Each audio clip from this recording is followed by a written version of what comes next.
नमस्कार दोस्तों, मोहित स्टडी आई के सेंटर में आपका स्वागत है। आज हम मैथ पेडागोजी से रिलेटेड जो है मोस्ट इम्पॉर्टेंट क्वेश्चंस देखेंगे, मोस्ट रिपीटेड क्वेश्चंस देखेंगे जो सीटेड एग्जाम्स के लिए महत्वपूर्ण साबित होंगे। हर एक क्वेश्चंस आपके लिए इम्पॉर्टेंट है। देखिए, मैथ पेडागोजी में 15 क्वेश्चंस तो पेडागोजी के आते हैं और मैं आपको पेपर्स के माध्यम से आपके 15 में से 15 जो है क्वेश्चन सही कराऊंगा। मैं जितने पेपर्स आपको कराऊंगा हर एक पेपर आपको देखना होगा, हर एक पेपर्स के क्वेश्चंस को सॉल्व करना होगा, उसमें बताए हुए तथ्यों को याद भी करना होगा, ठीक है। उसके बाद जिन बच्चों का मैथ बहुत वीक है, मैं ऐसे क्वेश्चंस कराऊंगा जो एग्जाम्स के लिए महत्वपूर्ण होंगे। तो जो 15 क्वेश्चंस मैथ में आते हैं, मेरी पूरी कोशिश रहेगी कि आप 10 जो है मिनिमम 10 क्वेश्चंस सही कर पाएं, ठीक है। तो आइए एक एक क्वेश्चंस देखते हैं। वीडियो अच्छा लगे तो प्लीज़ लाइक ज़रूर करिएगा, क्योंकि मैं बहुत मेहनत करके आप लोगों के लिए पेपर्स और सब कुछ लेकर के आता हूं, ठीक है। कंप्लीट स्टडी मटेरियल आपको सीटेट से रिलेटेड देखने को मिलेगा, एक एक चीज़ आपको देखने को मिलेगी, कोई भी चीज़ मैं छोड़ूंगा नहीं, चाहे थ्योरी हो चाहे पेपर्स हो, सब कुछ आपको फ्री में मिलेगा। किसी भी चीज़ से रिलेटेड कोई इशू हो तो कमेंट कर लीजिएगा और शेयर कीजिए अपने दोस्तों के साथ, ताकि वो भी इस वीडियो का लाभ ले सके। और चैनल को सब्सक्राइब नहीं किया तो प्लीज़ चैनल को भी सब्सक्राइब कर लीजिए। अब देखिए, एक पहला क्वेश्चन है, त्रिभुज के कोणों का अनुपात अनुपात जो है दिया है और सबसे छोटा कोण पूछ रहा है। छोटा कोण पूछे या बड़ा कोण पूछे, तो ये एक बहुत ही अच्छा क्वेश्चन है, सामान्य सा क्वेश्चन है, ठीक है। तो सबसे छोटा कोण कौन सा है इसमें से, पहले पहले बात तो ये देखिए कि सबसे छोटा नंबर कौन सा है। 3 नंबर सबसे छोटा है, तो आपको कुछ नहीं करना है, 3 लिखना है बटे इन तीनों जो है कोणों को, अनुपात को हमें जोड़ लेना है। तो 4 5 4 9 3 12 12, और चूंकि तीनों कोणों का जो वो होता है 180 होता है, ठीक है। अगर हम बात करें तो बस इसी को सॉल्व, 3 चौको 12, 4 चौको 16 और 4 पंचे 20, 45 डिग्री। तो ऑप्शन यहाँ पे बी इसका सही जवाब होगा।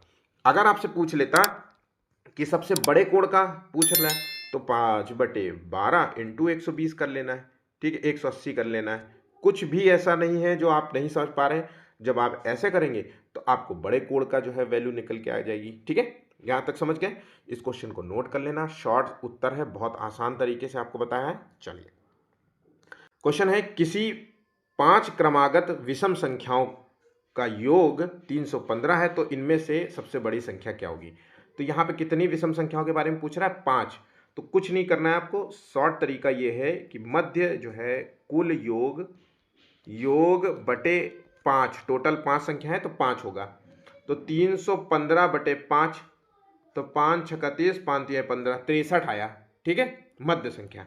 इसका मतलब है कि यहाँ पे हम क्या करेंगे कि अगर हम इसको देखें तो मध्य संख्या 63 है और विषम संख्याओं के बारे में पूछ रहा है, तो मतलब यहाँ पे इससे पहले की जो संख्या होगी वो 61 होगी और इससे पहले की संख्या जो है 59 होगी।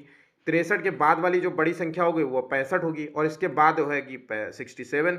इस तरीके से अगर देखा जाए तो टोटल जो है संख्या कितनी हो गई, 5। तो सबसे बड़ी संख्या 67 होगी, सबसे छोटी संख्या 59 होगी, ठीक है। किसी संख्या के 130% में से यदि 180 घटाया जाए तो परिणाम वही संख्या होगी, तो संख्या ज्ञात करना। आप देखिए, क्वेश्चन को अच्छे से समझ लीजिए। जब आपसे ऐसा कोई क्वेश्चन पूछे कि कोई संख्या का 130% है, तो 130% जो है हम इसको कंपेयर किससे करेंगे, हमेशा 100 से कंपेयर करेंगे, क्योंकि संख्या हमेशा 100% होती है। तो जब हमने इसको इससे कंपेयर किया तो देखा ये वैल्यू 30 ज़्यादा है इससे, और ये 30 जो ज़्यादा है मतलब 30 कमी ही दर्शा रहा है, वही 180 है यहाँ पे, वही तो 180 है। और आपसे संख्या, तो यहाँ पे अगर हम ऐसे कैलकुलेट करें तो 3×18, तो इस तरीके से अगर देखा जाए तो यहाँ पे 600 वैल्यू निकल के आ जाती है, क्योंकि यहाँ 6 है, इंटू जो है परसेंटेज में निकल के आ जा रहा है, ठीक है। तो यहाँ पे बहुत ही, क्योंकि ये 30% है, ठीक है। समझ गए कि नहीं समझ गए। बहुत ही आसान तरीका था, इसको नोट कर लेना, आपके एग्जाम्स के लिए इंपॉर्टेंट होगा, ठीक।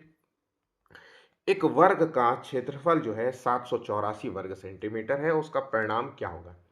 तो वर्ग का क्षेत्रफल 784 है, तो इसकी भुजा निकालनी होगी। तो भुजा क्या होता है, भुजा स्क्वायर इज इक्वल टू, इसका जो है ये है 28 स्क्वायर।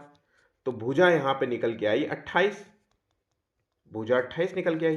और परिमाप आपको पता है कि परिमाप जो होता है 4 इंटू भुजा होती है, 4 इंटू भुजा होती है, तो 4 इंटू 28 कर लेंगे, तो आंसर आपको 112 मिलेगा। ऑप्शन बी यहाँ पे सही जवाब होगा। ठीक है, ऐसे ही क्वेश्चंस मैं आपको पेडागोजी में डेली आपको कराऊंगा।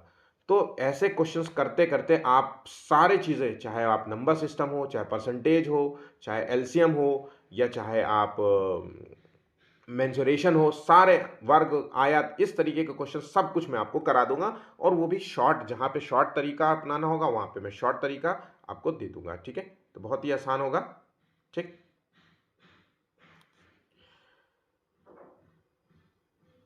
Next question. क्लॉक शब्द के अक्षरों को कितने तरीके से व्यवस्थित किया जा सकता है? अब देखिए, एक क्वेश्चन बहुत आता है, ये कोई शब्द दे देगा, जैसे एप्पल, है ना, क्लॉक, कुछ भी शब्द दे देगा और बोलेगा कि कितने तरीके से उसे व्यवस्थित कर सकते हैं। तो कुछ नहीं करना है, टोटल संख्या, टोटल अक्षरों में जो है लेटर्स जो जोड़ लीजिए। तो यहाँ पे देखिए 2 2 4 1 5 है, तो 5 को कुछ नहीं लिखना, 5 फिर 4 3 2 1। अगर 6 होते तो 6 5 4 3 2 1, 7 होते तो 7 6 5 4 3 2 1, ऐसे करना है। उसके बाद यहाँ पे कॉमन लेटर्स देख लीजिए कितने हैं, 2। सी जो है 2 बार आया है, तो रिपीटेशन जो है 2 और 1 हो गया। 3 बार आता तो 3 2 1 होता, 4 बार आता कोई सी 4 बार आ गया मान लो, तो 4 3 2 1 हो जाएगा। ऐसे करना है। ठीक है, अब यहाँ पे कुछ नहीं करना है आपको, सिर्फ यहाँ से क्रॉस मल्टी मतलब काट दीजिए। देखिए, तो 5 को 20 और 3 दूनी 6, 60 आंसर हो गया। ऑप्शन यहाँ पे पांचवे का डी आंसर मिल गया। ठीक है, बहुत ही सिंपल है। अब 10 इंच को सेंटीमीटर में बदलने का क्या मानूं? मैंने आपसे कहा था ना कि ऐसे क्वेश्चंस आपको जरूर मिलेंगे, मानक वाले, ठीक है, यूनिट वाले। तो देखिए, 1 इंच में, एक माफ करना, 1 इंच में जो है 2.54 सेंटीमीटर होता है।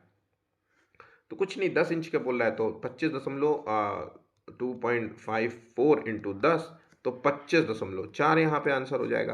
ऑप्शन यहाँ पे सेंटीमीटर में ही निकलेगा ना, ऑप्शन सी यहाँ पे सही जवाब हो जाएगा। निम्नलिखित में से कौन सा डीन्स के सिद्धांत का नियम नहीं है?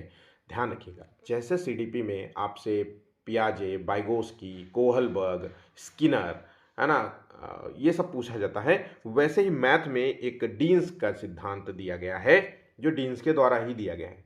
ये सिद्धांत क्या है, इसके बारे में मैं एक कंप्लीट वीडियो आपको दूंगा, बिल्कुल कंप्लीट वीडियो।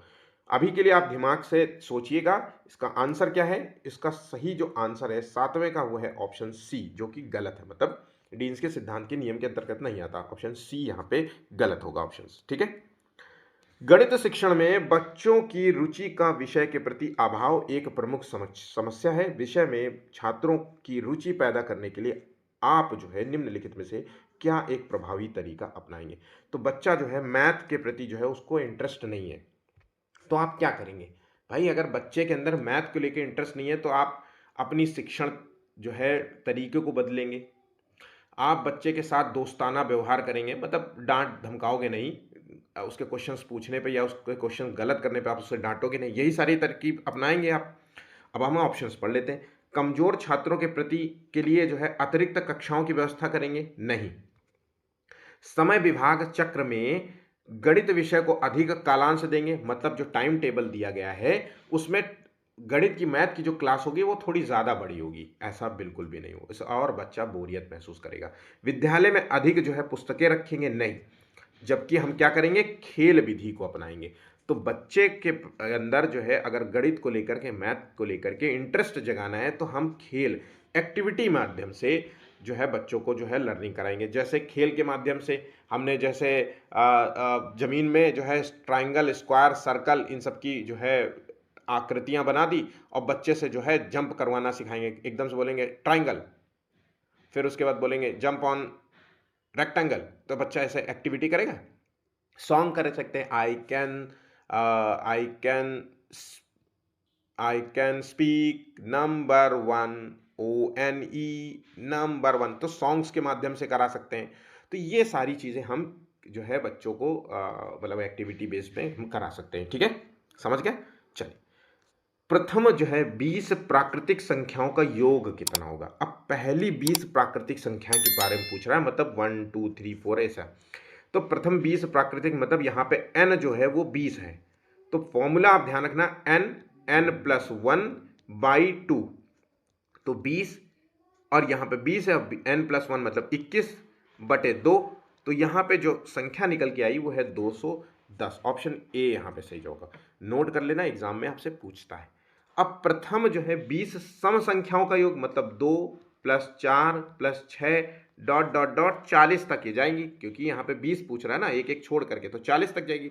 तो इसका कैसे होगा, तो इसका फॉर्मूला है n+1, कुछ नहीं है n+1, मतलब n की वैल्यू जो है क्या है, वो आपको 20 ही देनी है, ठीक है। 20 गुणे और n+1 मतलब 21, 2 2 2 4, 420, आंसर हो गया ऑप्शन डी, ठीक है। चलो अगला क्वेश्चन देख, नेक्स्ट क्वेश्चन, 2 4 6 8 10 ... 60 तक जो है संख्याओं का योग निकालना है, ठीक है।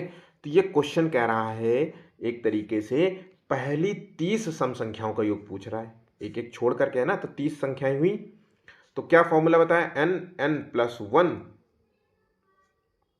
n+1। तो यहाँ पे आंसर हो गया आपको 30 है और गुणे 31 है, तो 930 यहाँ पे आंसर हो गया, ऑप्शन बी यहाँ पे होगा, ठीक है। अब एक क्वेश्चन ये दिया गया है, देखिए, 2^30 + 2^30 + 2^30 + 2^30, तो कितना होगा। तो 2^30 सब जगह कॉमन नज़र आ रहा है, तो इसको हम बाहर निकाल लेंगे, और सभी के लिए 1 1 1+1, है ना, यही तो हुआ। तो 2^30 ये है, जोड़ के 4 निकलेगा, और 4 को हम 2^2 लिख सकते हैं, और हमें पता है कि गुणे में घातें जो है जुड़ जाती हैं, तो 2^30 की जगह 2^32 हो जाएगा, आंसर हो गया ऑप्शन डी। नेक्स्ट क्वेश्चन है, 8:32 पर घड़ी की दोनों सुइयों के बीच में कोण का अंतर कितना होगा। बहुत इंपॉर्टेंट क्वेश्चन है, बहुत बार ये क्वेश्चन पूछा गया है, ठीक है, सीटेट के एग्जाम में। आपको सिर्फ एक शॉर्ट की या फॉर्मूला याद करना है, कोण के बारे में पूछ रहा है, तो 30 × आवर, आवर कितना है, 8 बज रहा है, -11 मिनट कितना है, मिनट/2, तो कुछ नहीं, 30 × 8, आवर में 8, -11 × 32/2, 32 16 हो गया। तो अगर आप इसको जो है 8 3 का 24, 240 माइनस जो है 176, तो अगर इसको जो है 64 डिग्री, आंसर हो गया ऑप्शन ए, ठीक है। नेक्स्ट क्वेश्चन है, गणित पाठ्य पुस्तक की सामग्री का विकास किस रूप में होना चाहिए। तो यहाँ पे देखिए, अभ्यास के रूप में होना चाहिए या तर्क संगत। तो गणित एक तार्किक सब्जेक्ट है, ध्यान रखिएगा, गणित यहाँ पे तार्किक सब्जेक्ट है, जहाँ पे हम बच्चों को जो है गणित के बारे में बहुत ही चीज़ें समझाते हैं। तो यहाँ पे तर्क संगत रूप में जो है पाठ्य पुस्तक की सामग्री का विकास किया जाना चाहिए, ऑप्शन यहाँ पे 20 का सही जवाब होगा। गणित मैथ की जो प्रकृति है और संरचना निम्नलिखित में से कौन सी विशेषता नहीं है। तो देखिए, गणित की जो विषय वस्तु में सामंजस्यता होनी चाहिए, ठीक है। तो मतलब मैथ के जो जो टॉपिक्स हैं उनमें एक दूसरे से कोरिलेशन होना चाहिए, बात बहुत ज़रूरी है। गणित की सभी शाखाओं का मूल आधार समुच्चय सिद्धांत भाषा है। तो यहाँ पे जो 16वें का आंसर हमें तुरंत मिल गया है कि ऑप्शन बी यहाँ पे ये नहीं होना चाहिए। गणित की भाषा सांकेतिक होती है, ये बात बिल्कुल सही है। गणित के निष्कर्ष जो है निश्चित और तर्कसंगत होते हैं, ये भी सही है, ऑप्शन यहाँ पे बी गलत हो जाएगा। अगला क्वेश्चन है, निम्नलिखित में से किस कार्य में गणना अथवा संख्यात्मक कौशल की आवश्यकता नहीं पड़ती है। तो गणना की आवश्यकता नहीं पड़ रही है या संख्यात्मक कौशल की आवश्यकता नहीं हो रही है गणित के संदर्भ में। बाजार में खरीदी का हिसाब लगाना, ठीक है, तो ये गणितीय या गणना संबंधित है, संख्यात्मक कौशल से संबंधित है। दैनिक खर्चों का लेखा जोखा तैयार करना, बगीचे में पौधों को पानी देना, तो ऑप्शन यहाँ पे जो है ऑप्शन सी है। इसमें गणितीय जो है कुछ भी नजर नहीं आ रहा है, ठीक है। बाकी उपस्थित बच्चों की जो है संख्या को गिनना, ऑप्शन सी यहाँ पे गलत होगा, ठीक। आधुनिक शिक्षण विधियों का प्रयोग न किया जाना निम्नलिखित में से किसकी एक समस्या है। तो आधुनिक शिक्षण विधियों का प्रयोग न किया जाना ये किसकी समस्या है। तो ये जो है टीचिंग की समस्या है, टीचिंग स्किल्स की कमी की समस्या है। एक टीचर को इन सब शिक्षण विधियों के बारे में पता ही नहीं है, इसीलिए तो ये शिक्षण की समस्या है, ना कि पुस्तक की, ना विद्यालय की, ना अभिभावक। बहुत सारे बच्चे विद्यालय आंसर लगा रहे होंगे, लगी विद्यालय नहीं, आपको यहाँ शिक्षण लगानी है, टीचिंग स्किल्स की कमी है, ठीक है। तो इसलिए बहुत ज़रूरी है कि आप अपनी टीचिंग स्किल्स को पहचानिए और उसको बूस्ट करें, मतलब बढ़ाएं, ठीक है। 19वां क्वेश्चन है, जियो बोर्ड की सहायता से कौन सा विषय सही मतलब नहीं सिखाया जा सकता। तो जियो बोर्ड एक ऐसा बोर्ड है जिसमें जो है बहुत सारी छोटी छोटी कीलें लगी होती हैं, ठीक है। और इन कीलों से जो है हम मतलब रबड़ बैंड या किसी धागे की सहायता से आकृतियों का निर्माण करते हैं। तो यहाँ परिमाप, क्षेत्रफल और सममिति, सिमेट्रिक जो है इसके बारे में जो है परिचय कराते हैं, जबकि स्थान वैल्यू, प्लेस वैल्यू का कोई संबंध नहीं है जियो बोर्ड से। ऑप्शन यहाँ पे सी गलत हो जाएगा, बहुत इंपॉर्टेंट है, सीटेट में पूछा गया क्वेश्चन है। 10 ग्राम जो होता है इसमें कुल कितने टुकड़े होते हैं। तो 10 ग्राम जो होता है इसमें क्या होता है, इसमें टोटल 7 टुकड़े होते हैं, ध्यान रखिएगा। जिसमें 5 टुकड़े त्रिभुज के होते हैं, एक टुकड़ा जो है वर्ग का होता है, स्क्वायर का होता है, और एक जो है समानांतर चतुर्भुज का होता है, ठीक है। एक समानांतर, इस तरीके से 7 जो है टुकड़े हो जाते हैं, ठीक है। मैं सारे इन जो है, जो ये 6 टुकड़े की बात हो रही है, मैं सब कुछ आपको पढ़ाऊंगा, ठीक है। बिल्कुल परेशान मत होना, एक एक टॉपिक मैं आपको कवर कराऊंगा। अब आ जाते हैं ब्लूम टैक्सोनॉमी का उद्देश्य क्या है। तो जैसे मैंने आपसे बताया था कि पियाजे, वाइगोस्की आपको पढ़ना है, तो मैथ में डीन्स का नियम पढ़ना है, आपको ब्लूम टैक्सोनॉमी के बारे में पढ़ना है। इसमें क्या होता है, देखिए क्वेश्चन का स्वरूप बहुत ही सिंपल है और ये सीटेट का पूछा हुआ क्वेश्चन है। अब देखिए क्वेश्चन कितना आसान है, अगर आप ब्लूम टैक्सोनॉमी को नहीं भी जानते हैं ना कि ये है क्या, तब भी आंसर दे सकते हैं कि कुछ कोई भी मनोवैज्ञानिक होगा या कोई पुस्तक होगी, बुक होगी, वो इस ऑप्शंस को नहीं चूज कराएगी। परीक्षा का आयोजन नहीं देना है, स्कूल का प्रशासन नहीं चलाना है, आपको सीखने के उद्देश्यों को व्यवस्थित करना है। तो ब्लूम टैक्सोनॉमी के जो 3 प्रमुख क्षेत्र बताए थे ब्लूम ने, उसमें थे संज्ञानात्मक क्षेत्र, एक भावात्मक क्षेत्र और मनोवैज्ञानिक क्षेत्र तीसरा। तो संज्ञानात्मक में हम बुद्धि और बुद्धि ज्ञान और बुद्धि से रिलेटेड क्वेश्चंस को सॉल्व करते हैं। भावनात्मक में भावनाएं और संवेदनाओं पर ध्यान देते हैं। मनोवैज्ञानिक में शारीरिक कौशल पर ध्यान देते हैं। तो यहाँ पे सीखने के उद्देश्यों को व्यवस्थित करना, यही इसका मूल उद्देश्य होता है ना। तो सीखने का उद्देश्य संज्ञानात्मक है तो उसी तरीके से काम करेंगे, भावनात्मक है तो उसके, मनोवैज्ञानिक है तो उसके तरीके से, ठीक है। तो ये पॉइंट्स आप नोट कर लेना। बाकी मैं आपको बिल्कुल कंप्लीट इसका पूरा एक क्लास है, पूरी एक क्लास लेनी पड़ेगी मुझे, है ना, आधे से 1 घंटे के बीच की, तब ये ब्लूम टैक्सोनॉमी आपका कवर होगा। और यहाँ से क्वेश्चन 101% डीन्स के नियम में, ब्लूम टैक्सोनॉमी में ये जरूर पूछेगा, ठीक है। नेक्स्ट क्वेश्चन है कि रिवाइज्ड जो है ब्लूम टैक्सोनॉमी किसने प्रस्तुत किया था। तो ब्लूम टैक्सोनॉमी के बाद जो है दूसरे मनोवैज्ञानिक आए जिसको इन्होंने और थोड़ा सा और बेहतर बनाया था ब्लूम टैक्सोनॉमी के सिद्धांत को, तो उसी को कहते हैं रिवाइज्ड ब्लूम टैक्सोनॉमी। किसने दिया था, तो ये एंडरसन का दिया है, एंडरसन और क्रैथवॉल। ये क्वेश्चन आपसे सीटेट एग्जाम में भी पूछेगा और टेट एग्जाम में भी पूछेगा, ठीक है। नेक्स्ट क्वेश्चन है, डीन्स जो ब्लॉक का उपयोग किसके लिए किया जाता है। तो डीन्स ब्लॉक जो है ये क्यों किया जाता है। तो डीन्स ब्लॉक का अक्षर सिखाने के लिए तो नहीं होगा, रंग पहचानने के लिए नहीं होगा, बच्चे के अंदर संख्यात्मक जो है अवधारणाएं समझाने के लिए होगा, ऑप्शन सी। अगर आप जरा सा भी, थोड़ा सा भी दिमाग लगाएं, अगर आप पढ़े भी नहीं होंगे तो भी बहुत बेसिक क्वेश्चंस के आंसर दे पाएंगे। और मैं फिर से कहूंगा कि ये सीटेट का पूछा हुआ क्वेश्चन है आपसे, ठीक है। तो ये क्वेश्चंस आपके लिए पहचानने का तरीका है कि कैसे क्वेश्चंस को सॉल्व करा जाता है। प्रोग्रेसिव आपको आंसर देना है, ठीक है। डीन्स द्वारा बताई गई पहली अवस्था कौन सी है। तो डीन्स ने जो पहली अवस्था बताई थी वो है फ्री प्ले, ऑप्शन सी। यहाँ पे क्या होता है कि बच्चा बिना किसी निश्चित नियम के खेलों के माध्यम से अवधारणाओं का मतलब अन्वेषण करता है। तो यहाँ पे देखिए फ्री प्ले में मतलब होता है बच्चा कुछ भी नियम कानून से उसका कोई मतलब नहीं है और सिर्फ जो है खेलने में अपना मगन रहता है। तो शुरुआती स्टेज में 0 से 2 वर्ष की अवस्था में ऐसे ही तो बच्चा करता है, उसको नियम कानून से मतलब नहीं है, कब खिलौना पटकता रहेगा, है ना, कब फेंक देगा, ऐसे उसको उसी में मजा आ रहा है, तो मुक्त प्ले से कहते हैं। तो ऑप्शन यहाँ पे सी इसका सही जवाब होगा। ये उसके कुछ चरण हैं, हर एक चरण के बारे में मैं डीन्स का जब सिद्धांत आएगा तब बताऊंगा, क्योंकि ये भी एक कम से कम 45 मिनट की क्लास होगी आपकी, ठीक है। बहुत ही अच्छा जो है नोट्स और सिंपल भाषा में नोट्स दूंगा। वैसे तो ये टॉपिक कठिन होते हैं लेकिन मैं आपको बिल्कुल सरल भाषा में पढ़ाऊंगा ताकि आपके क्वेश्चंस जब एग्जाम्स में पूछे जाएं तो आप उनको कर पाएं, ठीक है। गणित की कक्षा में जो है संप्रेषण का उल्लेख किस क्षमता का विकास करना है। तो संप्रेषण कौशल का विकास करना चाहते हैं तो आपको क्या करना पड़ेगा। आप जो है दंड आरेख या बार ग्राफ को देख करके आंकड़े का अर्थ लगाना है, या कक्षा में पूछे गए प्रश्नों का तुरंत उत्तर देना है, या गणित की समस्या पर दूसरों के विचारों का खंडन करना है, या गणित विचार को सुव्यवस्थित, संचित और स्पष्ट करना है। देखिए आंसर क्या है, ऑप्शन यहाँ पे डी, जिन लोगों ने सोचा है ऑप्शन यहाँ पे डी उनका सही होगा। ठीक है, नेक्स्ट क्वेश्चन है, गणित शिक्षण में करके सीखना किस सिद्धांत पर आधारित है? करके सीखना, लर्निंग बाय डूइंग जो है की बात हो रही है, लर्निंग बाय डूइंग, और इसका मतलब होता है कि हम एक्टिविटी से स्वयं जो है एक्टिविटी करेगा तो बच्चा स्वयं करेगा। तो ये सिद्धांत और जो है रचनावाद के सिद्धांत से जो है मेल खाता है। ऑप्शन यहाँ पे बी इसका सही जवाब हो जाएगा। 27वां क्वेश्चन है, गणित की कक्षा में जो है खुले प्रश्न जिसे ओपन एंडेड क्वेश्चंस कहते हैं, पूछने का उद्देश्य क्या है?